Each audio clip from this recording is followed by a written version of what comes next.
नमस्कार, बहुत स्वागत है आप सभी का। आप देख रहे हैं न्यूज इंडिया और आपके साथ मैं हूं मनीषा शर्मा। शुरुआत इस वक्त की बड़ी और अहम खबर के साथ। अरावली विवाद के बीच केंद्र सरकार ने बड़ा फैसला लिया है। दरअसल अरावली में अब नए खनन की इजाजत नहीं मिलेगी, ये सरकार ने फैसला लिया है। यानी अब कोई नए तरीके से खनन कतई वहां पर नहीं होगा। पूरे क्षेत्र में संरक्षित क्षेत्र का विस्तार भी किया जाएगा। सरकार कह रही है कि हम अरावली को पूरी तरह बचाएंगे। तो अरावली को लेकर दरअसल केंद्र सरकार ने बड़ा फैसला लिया है। उनका ये कहना है, केंद्र सरकार का साफ कहना है कि उस पूरे संरक्षित क्षेत्र को, उस पूरे इलाके को हम पूरी तरह बचाएंगे। अरावली पर ये बड़ी खबर इस वक्त की, आप जान लीजिए। अब नए खनन की इजाजत यहाँ पर बिल्कुल भी नहीं है और अगर कोई खनन किया जाता है तो उस पर सख्त एक्शन लिया जाएगा। सोशल मीडिया से लेकर जमीनी स्तर तक जो लोग हैं वो सेव अरावली को लेकर लगातार अपने स्टेटमेंट्स दे रहे हैं। लगातार ये वायरल हो रहा है पूरा मुद्दा, पूरा विवाद है वो लगातार लोगों के बीच में चर्चा का विषय बना हुआ है। हालांकि अब लोग भी अलग अलग जगह पर प्रदर्शन कर रहे हैं, सरकार से मांग कर रहे हैं और लगातार अदालत में अपनी याचिकाएं दे रहे हैं कि अरावली को बचा लीजिए। और इन तमाम विवादों के बीच में अब केंद्र सरकार ने ये बड़ा फैसला लिया है कि अब नए खनन को इजाजत नहीं दी जाएगी। अरावली विवाद के बीच केंद्र सरकार ने ये बहुत बड़ा फैसला लिया है। अरावली में अब नए खनन की इजाजत यानी परमिशन बिल्कुल नहीं होगी। किसी तरह से कोई परमिशन नहीं मिलेगा। संरक्षित क्षेत्र की बचाव के लिए ये बड़ा फैसला जो है वो लिया गया है। चलिए अगली बड़ी खबर का रुख करते हुए आपको बताएं, जहां उन्नाव रेप केस में एक बार फिर से सियासत और सामाजिक बहस के केंद्र में आ चुका है। मामले की पीड़िता अपने परिवार के साथ कांग्रेस नेता और लोकसभा में नेता प्रतिपक्ष राहुल गांधी से मुलाकात करने के लिए पहुंची। इसी दरमियान पीड़िता ने राहुल गांधी और सोनिया गांधी के सामने न्याय की गुहार लगाई। पीड़िता के परिवार ने आरोप लगाया है कि उन्हें अब भी डर है और दबाव का सामना करना पड़ रहा है। परिवार ने राहुल गांधी से कुलदीप सिंह सेंगर के खिलाफ सुप्रीम कोर्ट में मजबूती से लड़ाई लड़ने के लिए एक वरिष्ठ वकील उपलब्ध करवाने की मांग की है, ताकि वो एक लीगल एक्शन ले सके। यानी लीगल सपोर्ट की मांग जो है वो राहुल गांधी से की गई है। इसी पर राहुल गांधी ने हर संभव कानूनी मदद यानी लीगल हेल्प का भरोसा दिया है। परिवार ने अपनी सुरक्षा को लेकर भी चिंता जाहिर की और जान को खतरा बताते हुए कांग्रेस शासित राज्य में बस जाने की मांग भी की है। राहुल गांधी ने इस मुद्दे पर भी सियासत का आश्वासन दिया है, सहायता का आश्वासन दिया है। हालांकि देखिए, इस पूरे मुद्दे को लेकर अब सियासी प्रक्रियाएं भी सामने आ रही हैं और जो सियासत है वो नए सिरे से अब शुरू होने की उम्मीद इसीलिए है क्योंकि राहुल गांधी ने खुद से फ़ोन किया, उसे मुलाकात के लिए बुलाया गया। परिवार वहां पर जाता है, पीड़ित परिवार वहां पर पहुंचता है और फिर जो बातें निकलकर सामने आती हैं वो सबके सामने है। एक लीगल सपोर्ट की बात और हर संभव मदद का आश्वासन जो है वो राहुल गांधी ने दिया। इसके अलावा पीड़िता के पति ने परिवार की आजीविका को लेकर बेहतर नौकरी दिलाने का अनुरोध भी किया है। राहुल गांधी ने कहा है कि वे इस मामले को गंभीरता से देखेंगे और जो भी संभव हो पाएगा वो मदद करेंगे। उन्नाव रेप केस में ये मुलाकात पीड़िता के लिए एक बार फिर से न्याय की उम्मीद बनकर सामने आई है। हालांकि इसको लेकर अब क्या विकल्प लीगली पीड़ित पक्ष की तरफ है वो आने वाले समय में तय होगा। देखिए, उन्नाव पीड़िता जो है उन्होंने नेता प्रतिपक्ष राहुल गांधी से मुलाकात की है। मुलाकात करने के बाद उन्नाव पीड़िता जो है वो पूरे परिवार के साथ दस जनपद से बाहर निकल रही है। इस वक्त उनके साथ उनकी परिवार के तमाम सदस्य जो हैं वो भी यहाँ पहुंचे हुए हैं और उन्नाव पीड़िता जो है अब नेता प्रतिपक्ष राहुल से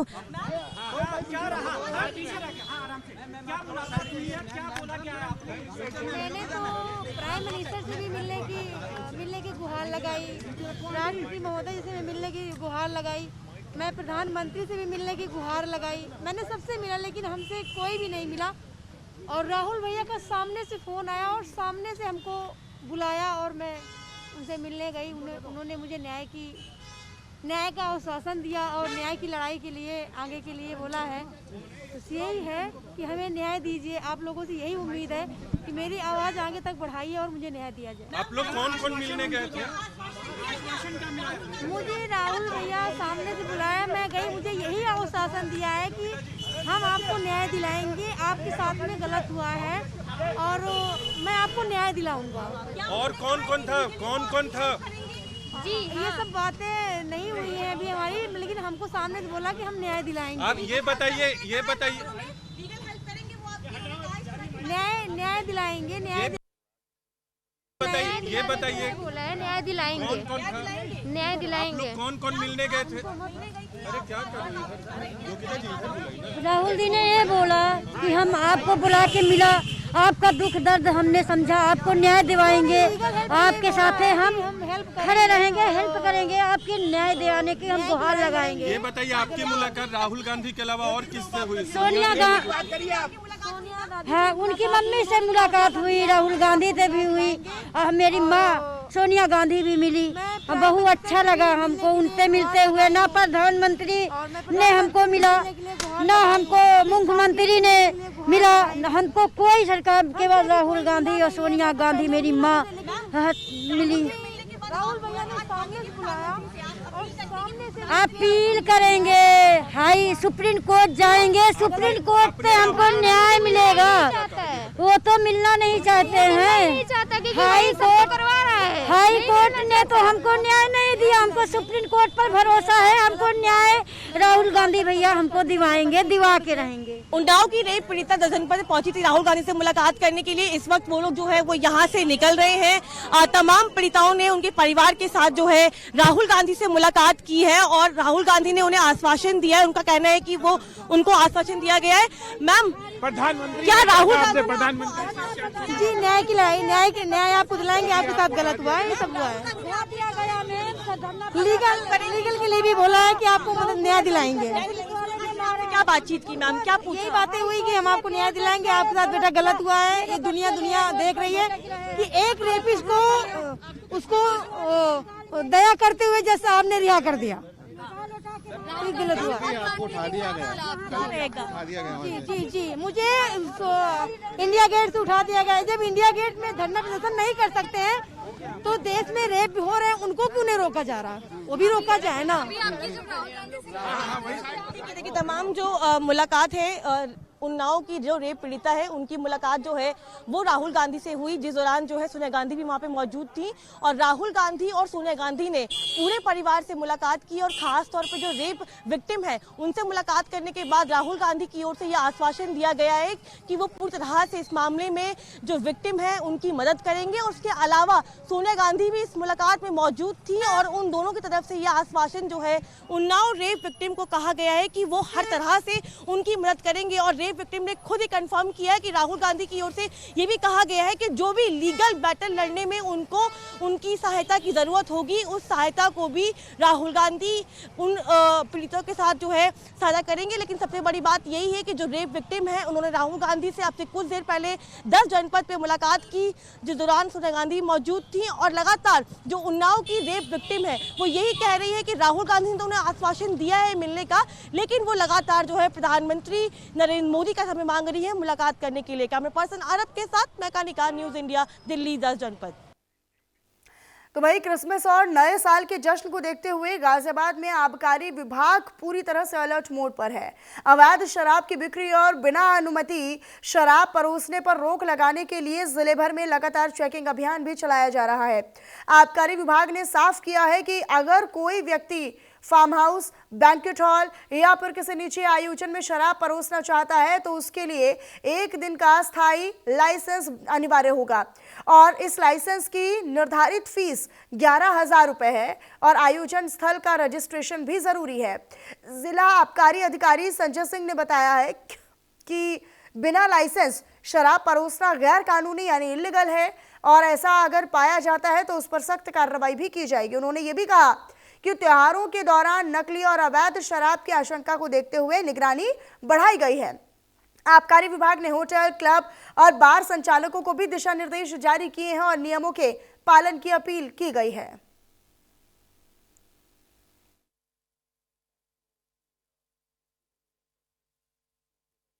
नव वर्ष की तैयारी के क्रम में हमारे विभागाध्यक्ष आबकारी आयुक्त के महोदय द्वारा एक आदेश जारी किए गए हैं कि 24 तारीख और 25 तारीख को और 30 तारीख और 31 तारीख को क्रिसमस के अवसर पर एक दिन पहले से 24 और 25 और 9 वर्ष के पहले 31 और 30 दिसंबर और 31 दिसंबर को जो दुकान बंद होने की अवधि हमारी 12 घंटे की होती थी 10 से 10 वो 13 घंटे की हो गई है। 10 बजे से लेकर के 11 बजे रात तक खुली रहेगी। तो ये कम से कम एंजॉय करने वालों के लिए इस उत्सव में उनको 1 घंटे का अतिरिक्त समय दिया गया है। उनकी तो सुविधा बढ़ेगी ही, हमारे राजस्व में भी वृद्धि अपेक्षित होगी, ऐसी संभावना है। तो वहीं बांग्लादेश में हिंदू युवक दीपू चंद दास की हत्या के विरोध में भारत में जहां आक्रोश तेजी के साथ बढ़ रहा है और इसी कड़ी में आज गाजियाबाद में भी विश्व हिंदू परिषद और व्यापार मंडल के नेतृत्व में सैकड़ों लोगों ने फ्लैग मार्च निकाला। आपको बताएं कि शहीद पथ से घंटाघर चौक तक निकाले गए इस फ्लैग मार्च के दरमियान प्रदर्शनकारियों ने बांग्लादेश में हिंदू अल्पसंख्यकों पर हो रहे कथित अत्याचारों के खिलाफ नारेबाजी की है। मार्च के समापन पर प्रदर्शनकारियों ने बांग्लादेश की अंतरिम सरकार के प्रमुख मोहम्मद यूनुस का पुतला दहन किया और दोषियों को सख्त सजा दिए जाने की मांग की। विश्व हिंदू परिषद नेताओं का सीधा आरोप है कि बांग्लादेश में अल्पसंख्यकों की सुरक्षा को लेकर सरकार गंभीर नहीं है। दीपू चंद दास की हत्या के बाद देश के कई शहरों में विरोध प्रदर्शन हो भी चुके हैं और संगठन ने आगे भी आंदोलन जारी रखने की ही चेतावनी दी है।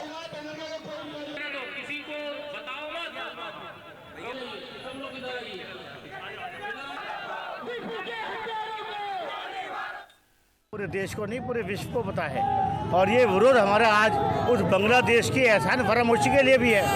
1971 में जिसको आज़ाद कराने के लिए भारत ने 3900 सैनिक खोए, 10,000 सैनिक जख्मी हुए, वायुसेना के 25 विमान नष्ट हुए, 1 करोड़ शरणार्थियों को, बांग्लादेशियों को भारत ने संरक्षण दिया और उस समय 500 करोड़ रुपए की राशि भारत सरकार द्वारा खर्च की गई, जो आज 25,000 करोड़ के समकक्ष है। विरोध प्रदर्शन ये बांग्लादेश के द्वारा जो बहुत ही शर्मनाक घटना हुई है, ऐसी विश्व में पहली बार हुआ है कि दीपू को जो है पेड़ से लटकाकर जो जला दिया गया है। ये बहुत ही शर्मनाक और बहुत ही अनिंदनीय घटना है और इसका हमारे टीपू सरकार के विरोध हमने विश्व हिंदू परिषद ने पूरा इसका पुतला भी दहन किया है बांग्लादेश यूपीए सरकार का।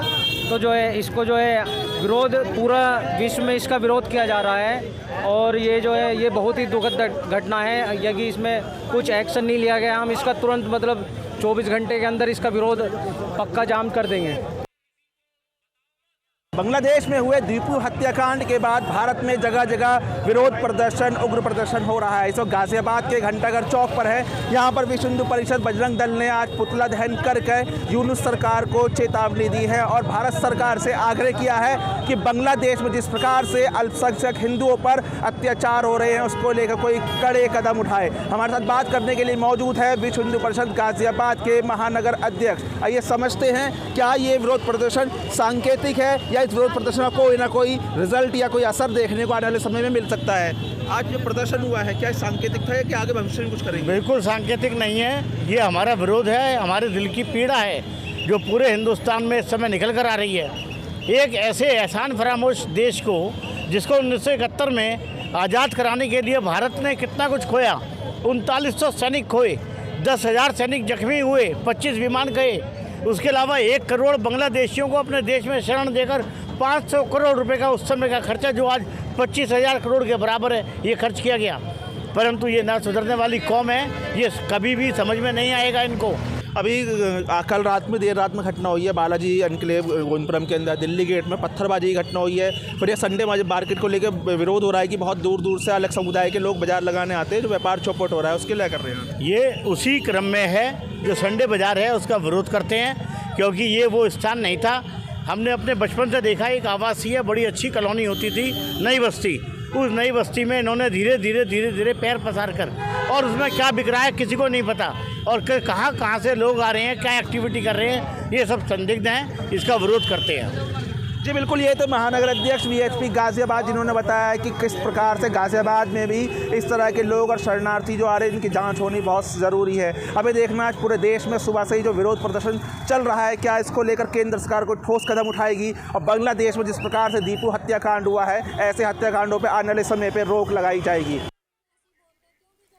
तो वहीं मेरठ से हनी ट्रैप और रंगदारी का एक चौंका देने वाला मामला सामने आया है, जहां पर कंकरखेड़ा थाना क्षेत्र में रागिनी डांसर की आड़ में चल रहे हनी ट्रैप गैंग का पुलिस ने अब पर्दाफाश किया है। गैंग की सरगना बताई जा रही ज्योति चौधरी ने अपनी प्रेमी के साथ मिलकर बाकायदा एक पूर्व फौजी को जाल में फंसा लिया और उससे 1 करोड़ रुपए की रंगदारी भी मांगी। पीड़ित का आरोप है कि पहले सोशल मीडिया के माध्यम से दोस्ती की गई, फिर निजी बातचीत और वीडियो के जरिए ब्लैकमेल किया गया। रकम न दिए जाने पर झूठे मुकदमे में फंसाने की धमकी दी गई। हैरानी की बात तो ये रही कि रंगदारी की मांग मलेशिया के नंबर से व्हाट्सएप कॉल के जरिए की गई। अब शिकायत मिली है, तो शिकायत मिलते ही कंकरखेड़ा पुलिस ने तकनीकी जांच कर दोनों आरोपियों को गिरफ्तार कर लिया है। पुलिस के मुताबिक आरोपियों से मोबाइल और डिजिटल सबूत बरामद किए गए हैं। मामले की तफ्तीश हर एंगल से जारी है।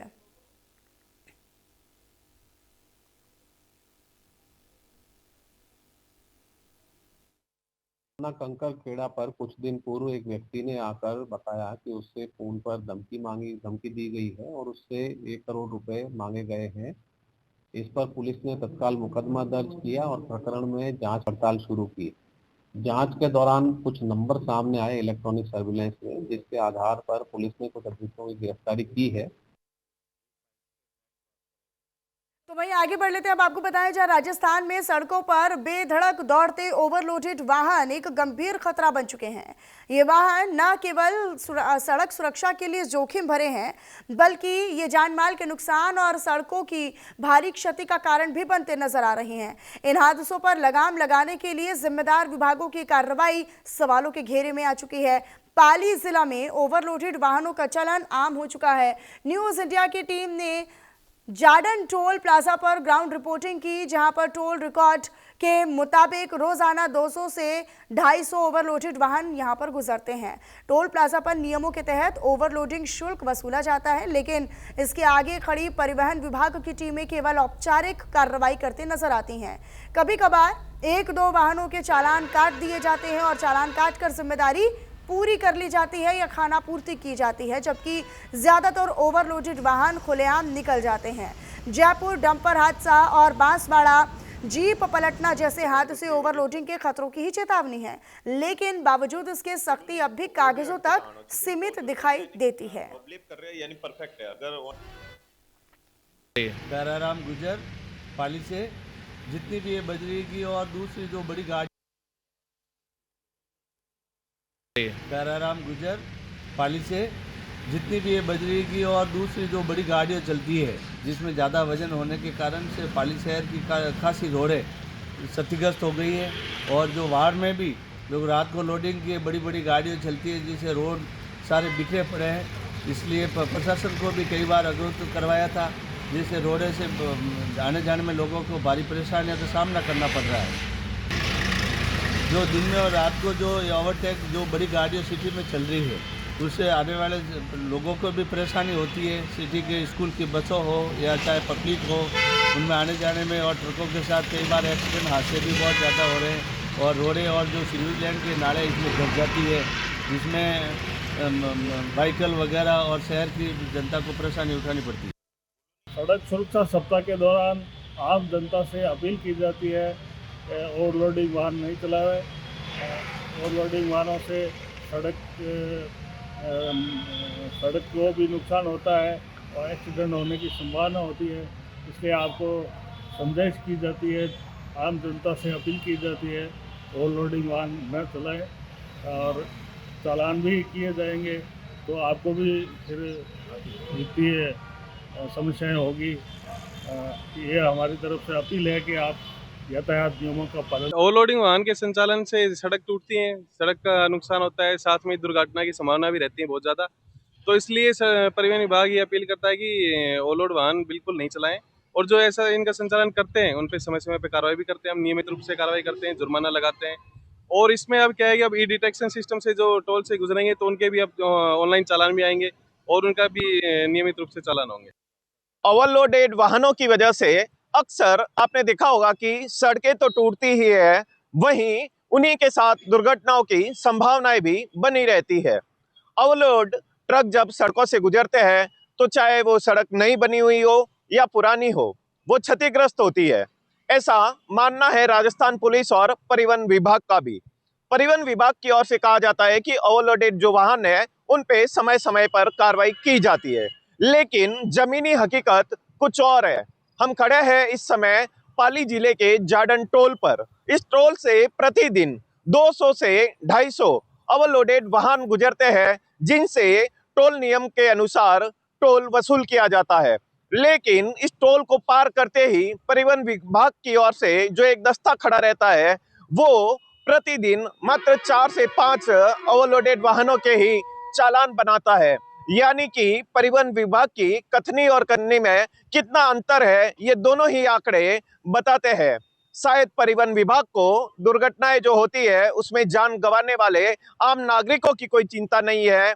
सड़क जब टूटती है तो उससे जो राजस्व का नुकसान होता है उसकी कोई चिंता नहीं है। इसी कारण शायद परिवहन विभाग अपनी जिम्मेदारी पूरी करने से पीछे हट जाता है और केवल खाना पूर्ति के लिए ओवरलोडेड ट्रकों पर कार्रवाई होती है।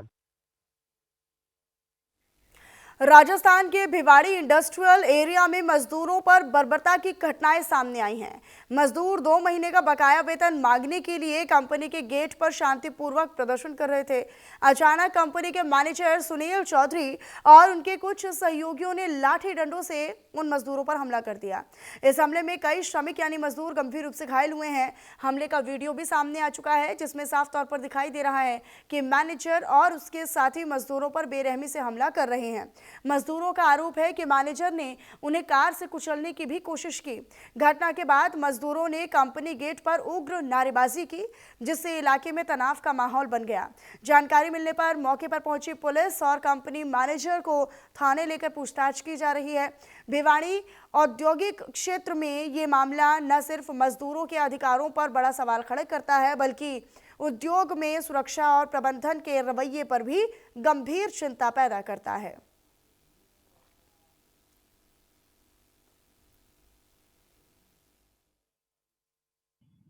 बॉलीवुड अभिनेता अमिताभ की एक सुप्रसिद्ध फिल्म कूली का डायलॉग है कि मजदूर का पसीना सूखने से पहले उसकी मजदूरी उसके हाथ में होनी चाहिए जनाब।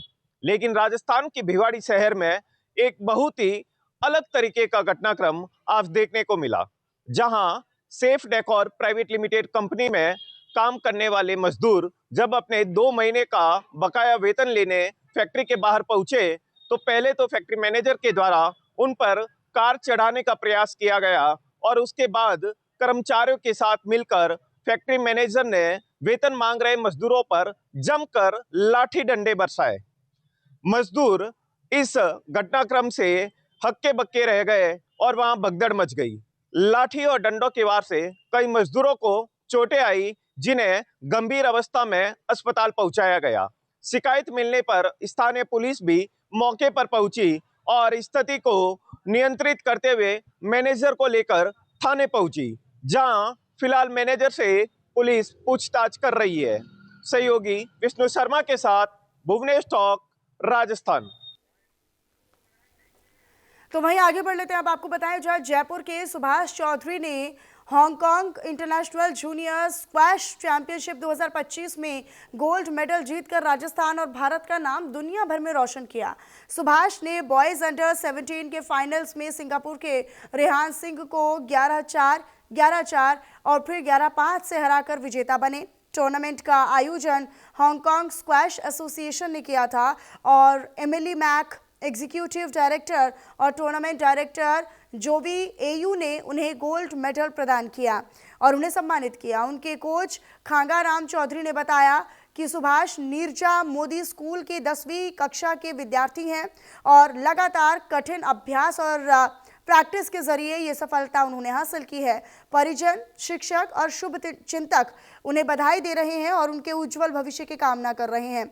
ये जीत न सिर्फ सुभाष की मेहनत का प्रतीक है, बल्कि भारतीय जूनियर खेलों में नई प्रेरणा भी देती है। चलिए फिलहाल इन्हीं खबरों के साथ इस बुलेटिन में इतना ही। रुक रहे एक छोटे से ब्रेक के लिए।